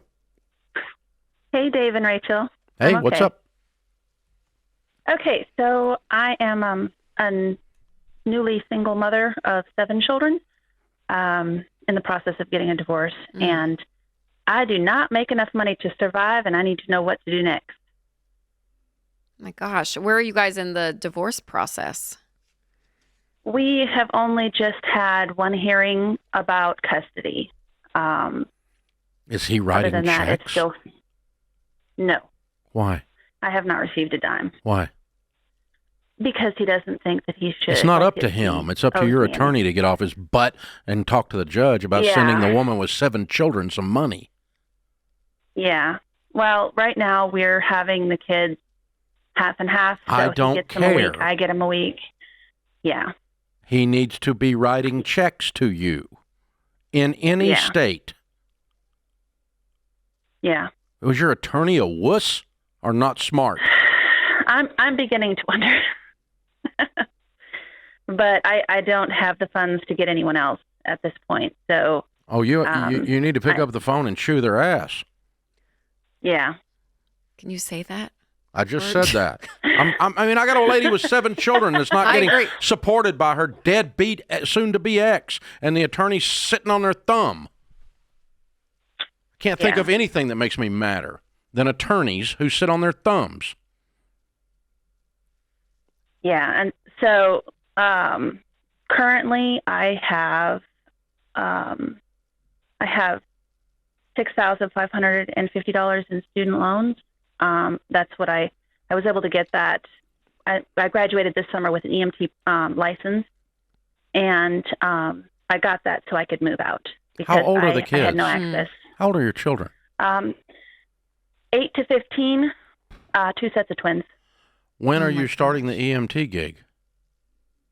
Well, there is a possible opening in January, but again, because of the situation with the kids, it's going to be really difficult for me to get a vanilla EMT job because it's usually 48 on, 96 off, and I have the kids. I have to, I think it's very doable. Yeah. The 48 you're on, they're on him. Right, but again, he's been very. I don't care what he wants. You seem to think he has control of this. He has no control. Yeah. There are these neat things called laws. Mm-hmm. When your attorney actually bows up and acts like an attorney. Mm-hmm. No, definitely. Listen, not unusual at all for one of the spouses in a divorce that has co-care custody with their children to be working for the fire department of the EMT and have 48 on, 96 off. That's a fairly normal rhythm. And to put the child care, the child custody arrangement to fit that rhythm is not unusual at all. It's done every day in divorce courts in America. Okay. All right. When somebody has an talk to my lawyer attorney. about that. Yeah. God. Okay. So this guy is your soon-to-be ex is a control freak, overbearing bully, isn't he? Yeah. And has been for how long? 17 of our 18 years. Okay, because you twice in the conversation already gave him way more power than he actually has. Yeah. And Sorry. two times I corrected you on it. You following me? He really doesn't have. I mean, this guy's he's so neutered he doesn't even know it. He's got 7 freaking children. The judge is going to mop the floor with him. Assuming your attorney actually shows up for work. Yeah. Okay, so this is Elizabeth, do you have the ability to get I someone wouldn't else want if to you be need him to? walking in front of a judge. Yeah. I'm sorry, Rachel, what was that? Do you have the ability to find someone new if you needed legal counsel that's different for your sake? I don't think so. I actually had to borrow money from my daughter to be able to pay the retainer. And I'm currently making $204 weekly. Doing what? Just in-home care. I do in-home care, and then when I can, I do substitute teaching, and that pays $91 a day. And he's not taking care of the kids at all. He's not doing any of the child custody right now at all. Well, he's got the kids every other week, with the exception of one of my oldest twins. She's at my house every week. Okay. So you could be working that entire week for a lot more than 204. Right. And you need to be. But the problem is the reason that my daughter is at our house is because she was suicidal, and going to her dad's was just making it worse. Oh, and I can imagine. Is she not safe at your house? Yes. Okay, then go work Yes. the rest of the kids are gone. You go to work that week. Yeah. You got to. Well, you got to create some money. The problem is she is not supposed to be left alone yet. So that's been a challenge with that. But I have been working while they're at. You have family in the area? They're over an hour away. My mother is a widow. She happened to work to survive herself. And then I have siblings, but basically everybody is just working paycheck to paycheck. And I don't want to be that anymore. Well, you are right now. You're just trying to eat. So Bubba needs to start writing some checks to you. You need to get some money on the weeks that the kids are gone, and if she needs to go stay with her grandmother that week, so somebody's watching the teenager, that's cool. Right. She wouldn't be able. She's in school though, and not right that now. Would be, she's in Christmas right now. Well, yeah, that's in a week and a half. I know. It'll be Christmas break. Yeah. So I mean, you've got to create some income. $204. I don't know what are you eating on? We did qualify for food stamps, and so that's food stamps is taking care of the food. Some friends from church stepped up and helped out with some stuff that has helped cover gas because I'm driving the kids back and forth to their school. What's he saying? Your husband, your ex, soon to be ex. He's blaming me for everything. Yeah. So, listen, I want you to hang up and I want you to call your attorney and say, if I don't start getting some checks immediately out of this guy to feed these 7 children, we're over here on freaking food stamps, and he has 7 children. Yeah. He's paying nothing. You're not doing your job. Yeah. Okay. Right now. All right. Do your job. Beth, I'm sorry. And hey, job, hold on man. the line. Christian's going to pick up. We have Aldi gift cards. Elizabeth, they're one of our sponsors, and so we'll hook you up with some of those. Yeah, we'll get you some groceries going, kiddo. Oh, I'm so sorry. Man. God, that pisses me off.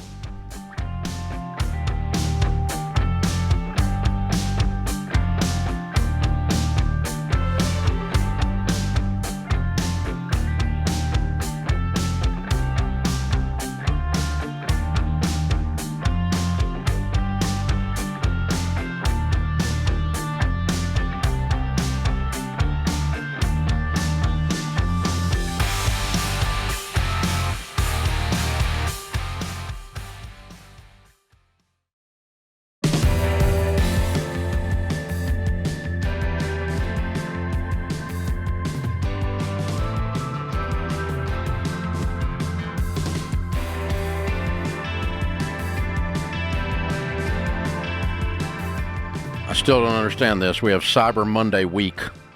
How is a Monday a week? I'm so confused. Shopping week. Cyber Monday 'Tis week. the season. Deals aren't over yet. We've extended the sale. It's longer than a week. We love it. Sales, $12 hardcover books, $12 assessments, $12 questions for humans decks, and $6.99 for audiobooks and ebooks. This does end at the end of the week. Sunday, 12/7. RamseySolutions.com/store, or click the link in the description, boys and girls. Daytona Beach is on the line. Jana is calling. Hi, Jana. How are you? Hi, Dave and Rachel. Thank you for taking my call. Sure. What's up? So, my question is I'm 46, my husband is 43, and we have nothing saved for retirement. And we don't own a house. We own a house, but it's a rental right now. And we're thinking of selling it. And then my husband has about $100,000 in a TSP. Other than that, we have nothing saved, and I'm a little nervous. Well, I wouldn't be panicked, but I would be concerned. Okay, because if you keep doing what you've been doing, you're going to keep getting what you've been getting. I'd be concerned about that. But 46, I mean, you got 20 years, you'll be okay. If you get your crap together, are you going to do it? Absolutely. So what's the house? Absolutely. I don't understand. You have a rental house, but you don't live in it? Correct. It was... Where do you live? We live in Daytona Beach. I know, but I mean, where do you... what's your house? So we are renting. Why? Because my husband had a job relocation. Oh, okay. To Daytona Beach. Where's So the rental we house? rented out Why didn't you sell the other house? My husband has some sentimental issues. It was his first house that he ever bought, and he just didn't want to get rid of it. It actually was He should get rid of that and his old contention. girlfriend's phone number, both. Seriously. Get rid of the house. Agreed. That's stupid. There's a house I bought in college. I love the house. Oh, come on. Get rid of the house. It's not a blessing to your family. How much could you get You're for it, renting Jana? now because you own a rental property. Right. Yeah, sell it. What's it worth? It's we just had an appraisal done on it. It's $313. And what do you owe on it? $200. Great. Sell it. Buy you a house in Daytona Beach, 15-year fix where the payment's no more than a fourth-year take-home pay. Have you got other debt? Yeah, so we're on baby step 2 right now. We're finishing it this month. Great. Good. So if you finish 6,000 baby step left. 2 and you sell this house and you buy a house with that money and then you have an emergency fund, you're on to baby step 4, right? Right. Boom. I love this. And what's your household income?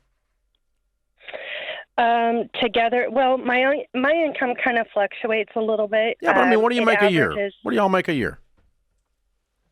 About 165 to 185. Okay, if you save 15% from 46 to 66 of $150,000, you're going to be multimillionaires. Jana? Okay. If you save 15% in baby step 4, you said you knew what baby step 2 is. You know what baby step 4 is, right? Which is around $30,000 a year. $30,000 a year for the next 20 years. You're going to be multi-millionaires. Okay. Pretty cool. Pretty cool. I'm going to get... You know, put it in there? Yeah, I think we should. Let's get the exact number, but I mean, I can't do 40 years in my head, but I'm not far. Yeah. It's probably, You guys are 43. okay, I'll give you my guess. $3.5 million. Okay. I'm going to do 43 because that's you, Jana, right? And she's 46. No, she's 43. I'm 46. Oh, who's 43? I'm 46. My Okay. husband. To 66. So we're going to do 40, just do 40 years at, at $3,000 a month. $2,500 a month. It's 30,000. Okay. $2,500 a month. See what you get. We're going to go 12%. People are going to get mad about that. But That's we're gonna all right. do it. Get mad. 4.1 million. Jana. 3.5 wasn't bad. It's a good guess, Dave. Did you get that, though, Jana? It's pretty good. So our leftover income is right now, and that's once we're done in this month, will be $7,415.72. So we only need like $4,000 to live on. You need $2,500 That's a month going into retirement in baby step 4. Baby step 5 is you need to save some towards kids' college. Baby step 6 is you need to pay off this house I told you to go buy. And that is working till 67, by the way. That was the number in the investment calculator. But all that to say, you're going to have you guys are gonna be great. $3.5 to $4 million. But you guys you have to start making some grown-up moves, and keeping a house for sentimental value is not one of them. You know what I mean? Like you guys kind of have to face reality too, right, Jana? I mean, like it's a house. He needs it's to, not a pet. He needs to feel that and see that. Yeah, dump it, and you guys get you a house bought and start working this plan. It's going to work. You're doing great. It's going to work. And you know what's interesting? Let's go back to the beginning of this call. Did I not hear a little bit of panic and emotion in your voice that you were going to retire on Alpo? Yeah. Yeah. And I'm sitting here going, we don't need to panic. What's making you emotional? What's going on? I mean, I'm frustrated because up until this point, we've been paying $7,500 a month for my mom to be in an assisted living, and she blew her entire retirement and sent $500,000 across seas to a Nigerian prince of some sort. Oh my gosh. And so I am sitting here supporting her, and it's frustrating to me. And then I look at her and I look at me in the mirror, and I'm like, you're going to be just like her. No, you're not, Jana. No, you're not. And why would you be like her? You just figured out that's a dumb idea. You're not going to send $500,000 to a Nigerian prince. Jana, say that to yourself. I am not going to send $500,000. You know, you're not making the same decisions your mom made. Already, you guys are already working your way out of debt. You're already gaining financial ground. Let me tell you what normally happens where a family is dysfunctional with money, okay? The kid goes the other way too far. Not the same way. Yeah. Very few people follow in their broke parents' footsteps. They go the other direction, and oftentimes too far, where it's dysfunctional. And that's in Rachel's book, Know Yourself. Yeah, Know which Your Money. hasn't really happened for. It's not like they're oversavers. They're not. You know what I mean? So a lot of people are. They if they grow up and their parents are dysfunctional, very much so. They don't heal from that, and they go bananas. But in Jana's case, Jana, all you got to do is just follow the baby steps. You're not even going to be close to your mother. Even if it was half of what we just pulled out, that's $2 million at retirement. You're fine. You guys are going to be great. You really are. You got to make some moves. Stay away from the Nigerian prince. Yeah. Oh no. Man, they prey on the elderly, though. I'm not kidding you. That is like the scam of the century. That's been around since before the internet. No, it was like the forward. We used to get it in the mail, snail mail. I used to get the Nigerian prince offer in the mail, snail mail, before there was email, before there was an internet. And the worst is the dating catfish stuff happening. Of people in a relationship with someone. Yeah, I never understood why anybody wanted to date a catfish. I'm so confused. Oh, my gosh. Such a boomer. Man, we've getting some interesting ones on here. Jade sniffed one out the other day on the air. Yeah, that she had never even met the guy, right? The caller. woman was getting ready to send her 401k to this dude and put it in stupid Bitcoin. And then we're like, so how many times have you all actually, I've never actually met him. I'm like, oh, catfish. Oh, whoa. Oh, man. So bad. Oh, man. You're not her, Jana. Jana, you're going to be great. Yeah. You really are. Listen, if your family puts the fun in dysfunction, boys and girls, it just means you don't have to be that. That's all it means. You don't have to follow. I know it's scary. That's terrifying. It's and just the burden that you're going to be for your kid, right? Like you feel all of that. And so because of that, that's part of the motivation to change. So you can change your family tree. You're different. You're a different branch. You're creating something completely new for your kids. And it's beautiful. We're going to work and this you have system. Time. You have time. The passion that you have to not be that, use that passion to work this system. And then you won't be that. Yeah. It's that simple. It really is.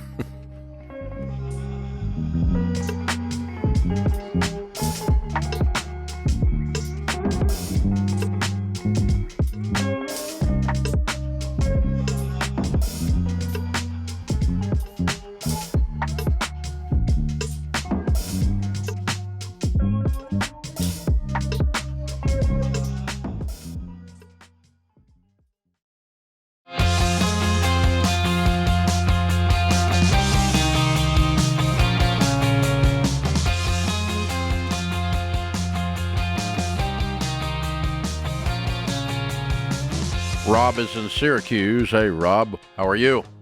I'm good, thanks. Good. How can we help? I was just I was listening to you on Sage Steel, and I didn't realize that you had a bankruptcy in your past, and it got me thinking. Do you think about the same things I do? And it was 20 years ago. We were a young couple, and I just think about the debt that was discharged, and I keep a list, and I just wonder if you ever think about that, about whether because I know I'm never going to pay it back because they're never going to take it. But I just was wondering if it was something that you or anybody else thinks about. Yeah, people think about it because they're people of honor. And the people of honor signed a debt, and they know they owed it. And the law says, according to bankruptcy, that you don't owe it anymore, but your heart still is tender to that. Yeah. And so all that means is you're a good person. Now, obsessing about it and continuing to worry about it, that's I wouldn't do that. I instead would just accept grace, move on.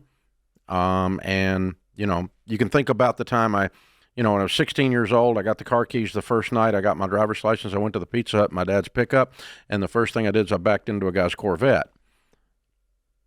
Now, I had to pay for that and fix it, obviously, and my dad did. Nobody was happy. Not the Corvette guy, not my dad, not me. Nobody was happy in the equation. But I don't think about that all the time. It's an interesting scar because it was really traumatic the first night you got your license, right? But But it's also, I was a 16-year-old kid. Everybody makes mistakes. I just happened to do it with a pickup and a Corvette. But, move on, Dave. Don't sit up at night and worry about that. So you don't want to take it too far, but to have a tender heart towards it just means you're a good person. In my case, mine manifested itself with the bankruptcy stuff years later. About 10 years after we filed bankruptcy, we were making substantial money again. And I woke up in the middle of the night with a very vivid dream, and I felt very, very sure God was telling me to go back and pay it back. And I told my wife, and she said, absolutely not. Those people pissed all over us. We're not giving them a dime. Because we had some jerks we dealt with. We had some people that did all kinds of illegal stuff, all kinds of stuff. It was our fault. We caused it, but man, she's like, no way.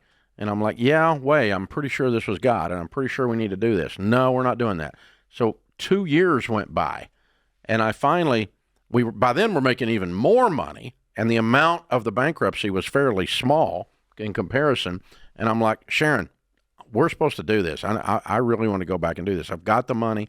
And she said no. And we actually sat down and met with our pastor in a marriage counseling session over it because we were arguing about it and couldn't get a resolution. And I was very sure. And so we ended up, she acquiesced, and I said, look, we spend more than this on other stuff. It's what I think we're supposed to do. It's not, she says, not the money, it's the principle. I know, but we need to do it. So anyway, she finally went along with it, and we did go back, and it was a real pain 12, 13 years after the bankruptcy to get some banker who it's not his money. They don't have a way to put it on the books because it's off the books. And it was actually a lot of work to get these people to take money. It was that's crazy. What I was figuring. Yes, that's what I was thinking about too. Yeah. It was like, who's gonna? Yeah, I mean, if you found an individual that was on there, like somebody like that, they're like, oh yeah, I'll take the money, and I had a few of those. But and then one guy's like, oh, don't worry about it. I'm like, yeah, I'm worried about it. I need to do this. And he's like, okay, send me a check. So I did. And then most people were that way. But then some of these banks, they were just morons. But the banks are. So funny. They're morons. So, but I also don't tell that story very often, Rob, because it sounds like a humble brag for one thing. Yeah. And the other thing is I don't want to put it forth as a principle that I believe that everyone should go back and do that. Yeah. I don't think everyone should go back and do that. I think I was told to, and it's easy to surmise I was told to because I'm in this position. And so I needed to have a little bit, be a little bit more above reproach, so to speak. But even then, I don't tell people. And so I'm often, the haters on the internet are like, Dave Ramsey filed bankruptcy. He's a thief. He stole the money. And they don't even know I went back and paid it. And I don't go into the comments section and go, yes, I did. Just let it go. Screw it, But so I would not impose that upon you legalistically is what I'm saying.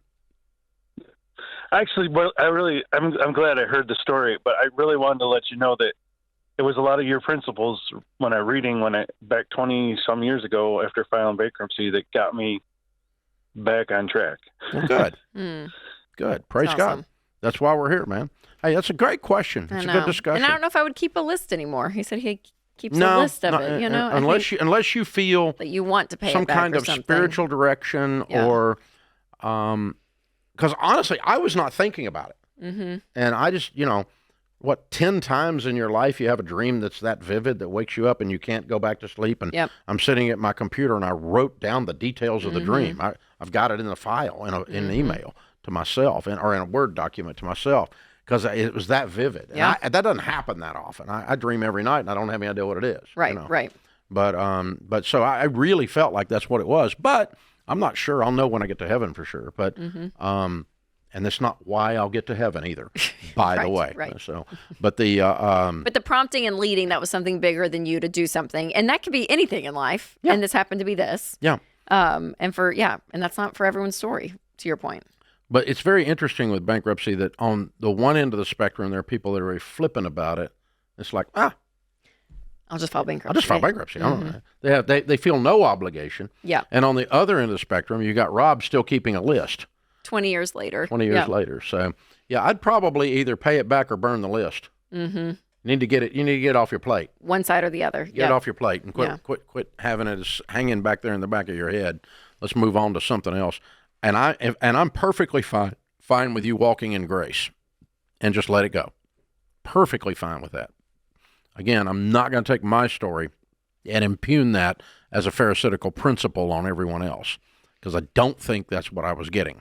That was not the sense I had from it. It was a very nuanced individual situation.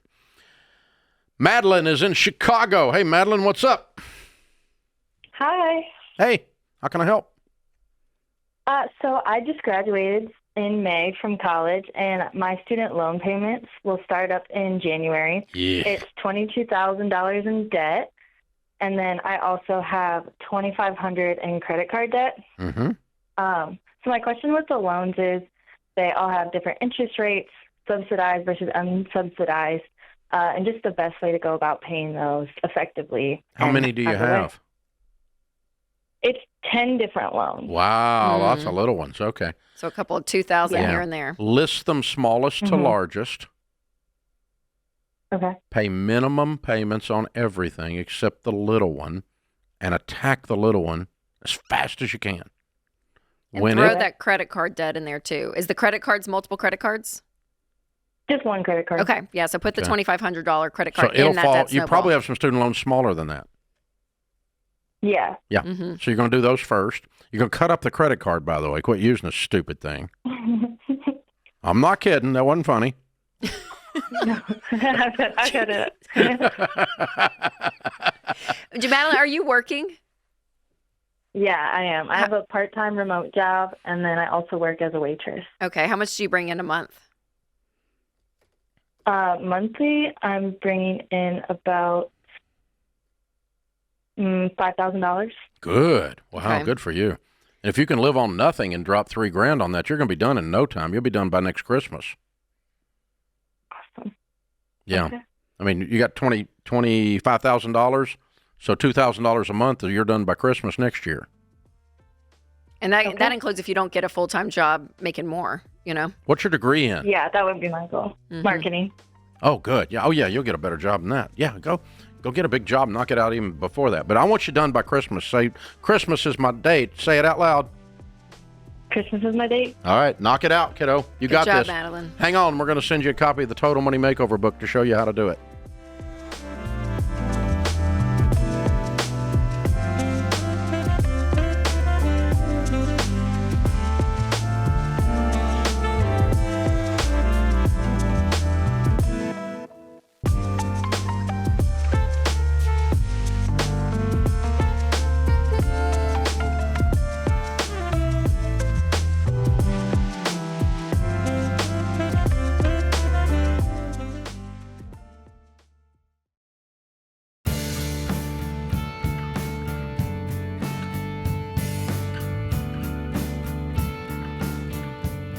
Our scripture of the day, Romans 15:4. For everything that was written in the past was written to teach us, so that through the endurance taught in the scriptures and the encouragement they provide, we might have hope. Jim Rohn said, formal education will make you a living. Self-education will make you a fortune. Sam is in Raleigh, North Carolina. Hey, Sam, how are you? Hey, I'm actually in Wilson, North Carolina. How are you? Better than I deserve. How can I help? I'm newly engaged, and we've had a discussion, me and my now fiance have had a discussion about buying a house. My grandfather's house, he just passed away, and my family thinking about selling it. They're going to keep it in the family. They're thinking about selling it for tax value. I really like the house. She's not really sure about the location. And so that was my first question. And the other question would be, how much money do I need to save to buy a house? Okay. How old are you, Sam? I just turned 26. Okay. And what do you make a year? $62,000. What's your fiance make a year? 54. Cool. And when will you all be getting married? I haven't set a date. We're getting through the holidays, but probably sometime in 27. Okay. All right. And what will your grandfather's house cost if you were to buy it? Tax value just under $250,000, like $246 or $247, I think. What do you think the thing's really worth? I looked it up on Zillow and all the other websites, and it's listed for $340 to $360. So I feel like I would be gaining a little bit. Yeah. Mm-hmm. Yeah. And okay. And do you have any money? A little to none. I mean, I've started up with Financial Peace University. I've started my nest egg, kind of adding to it every month. I've got around $2,800 saved up in a money market account through the credit union. And you're out of debt? I've got $4,000 worth of debt. Paying that off. That ring hadn't even made one payment on it yet. I intend on paying that off before the end of the year. This year or next? This year. So in the next couple weeks? Few weeks. Yes. Okay, that's good. All right, so you'll be debt-free, and then you'll start saving. When are you required to close on your grandfather's house? Could you rent it for a year while you save up some money? Yes, I can. That is also another option. So right now... Okay, now here's the last question. What happens when you want to sell the house? I would sell it back to my mom or to my family. What if they can't buy it? Do you have to sell it at tax value then, or can you sell it for full price? I would sell it to them for whatever I bought it for. Then don't buy it. Yeah, it's not a good investment. No, don't buy it. Right. So because you can't make any money on it. Right. If you buy a house for $200,000 or $300,000, and 10 years from now you have to sell it for $200,000 or $300,000, that was a bad deal. All right. It needs to go up in value. So no, unless the family can all agree, Sam, that by the time you want to sell it, you can sell it for what it's worth. $10, yeah, that you can sell it for what it's worth, or you can sell it outside the family if no one wants it for what it's worth either. Yeah. It's kind of like a first right of refusal. But I'd give them first right of refusal, but if they don't want to buy it for what it's worth, I mean, the thing could be worth $1 million in a few years. Yeah. And I mean, his own family land, it's 650 acres, and there's a bunch of barns. You don't get 650 acres with this, though. No. I get an acre, and then I get some barns that are actually on the farm. Yeah, you don't get anything. You get an acre of land and a house. The rest of it is just you have access to, which, by the way, if you drive over there, you'd have access to it anyway. You don't have to live there to have access to that. Right. So, no, that's not relative.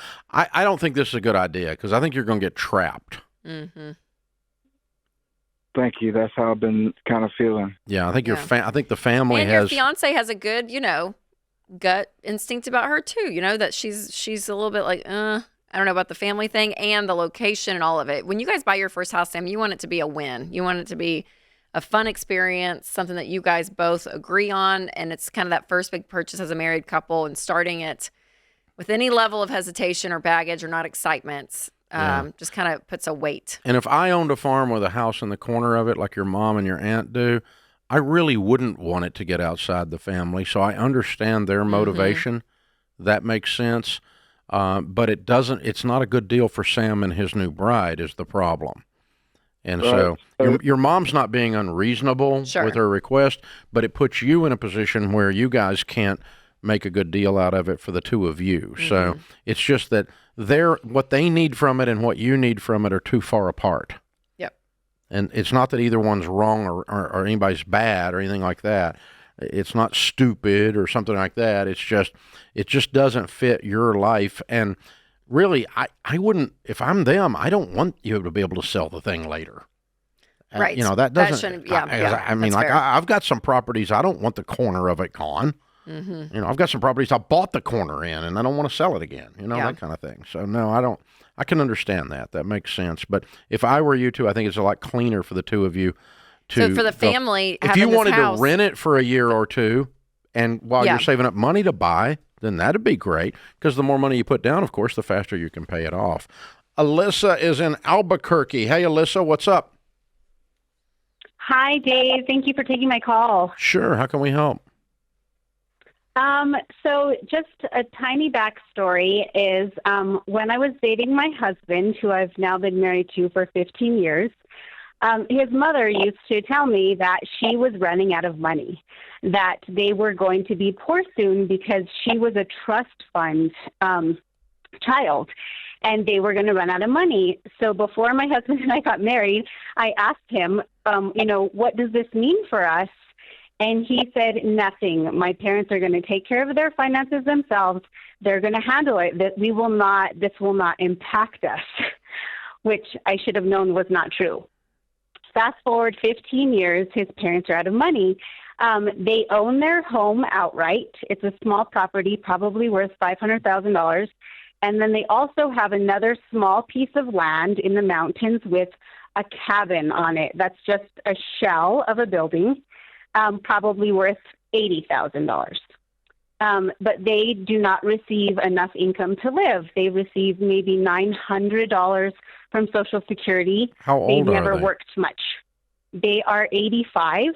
My mother-in-law's 85, and my father-in-law's he's 80, about 80. We have gone, yes, we have gone and built them a casita on their house so they could get some rental income. And that brings in about $1,000 a month, but they still cannot live. And it's basically medical bills and things like that. So we have now started paying their utilities and their health insurance. They need to sell the house. Exactly. So I keep telling so I tell my husband, what about, I know most people don't like this, but a reverse mortgage. No, they don't need to do a reverse mortgage. They home. need to sell the house. They need to sell the land. They need to sell the land in the mountain, and they need to sell the house. And they need to buy a $200,000 one-bedroom condo. Okay. And that'll give them $300,000, $400,000 to live off of. How's their health? Not good. No, not good. Okay, so it's gonna, yeah. So it's not like they're not going to be 100 probably. I don't think so. Yeah. I mean, who knows? Sure. God willing, but sure. But not while my mother-in-law's had a heart attack. She's had a mini stroke, and she rides the ambulance to the emergency room once a month. Yeah. Thus, her medical bills continue to grow. Yeah. They need to get a sweet little one-bedroom, a condo, in an area that's very nice and peaceful, and they need to sell off all their stuff, and they need to sell off the land, and they need to sell off the house because they didn't save. And no, you guys don't need to support them. Your husband needs to stop this. The reason he wants to do this is because he wants to inherit this property. I don't want to inherit the property. It's not that fancy. No, thank you. And you don't want a property with a reverse mortgage on it. No. That puts this hour of the Ramsey Show in the books. We'll be back with you before you know it. In the meantime, remember, there's ultimately only one way to financial peace, and that's to walk daily with the Prince of Peace, Christ Jesus.